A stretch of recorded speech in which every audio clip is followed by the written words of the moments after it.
స్త్రీ సంతోషించినా, స్త్రీ కోపగించినా అమ్మవారు సంతోషించినట్టే, అమ్మవారు కోపగించినట్టే అన్నాడు.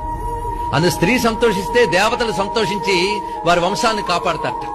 స్త్రీ దుఃఖపడినా కోపగించుకున్నా దేవతలకు కోపం కలిగి వాళ్ళ వంశాలని దెబ్బతీస్తారని ధర్మశాస్త్రం చెప్తున్నది. దీన్ని బట్టి స్త్రీకి మన శాస్త్రంలో ఎంత మర్యాదనిచ్చారు, గౌరవాన్ని ఇచ్చారో చూడాలి. ఏ రూపంలో ఉన్నా స్త్రీ పూజ్యురాలే. అందుకే స్త్రీ స్వరూపము జన్మ నుంచి శుద్ధమే అని చెప్పారు. పురుషుడికైతే సంస్కారములు చేస్తేనే గాని శరీరానికి శుద్ధత్వం రాదట. స్త్రీ జన్మతః శుద్ధురాలే. అందుకే 2వ సంవత్సరం వచ్చిన దగ్గర నుంచే స్త్రీని పూజ్యురాలుగా మనం భావన చేస్తాం. అందుకు స్త్రీ మంగళ స్వరూపమే.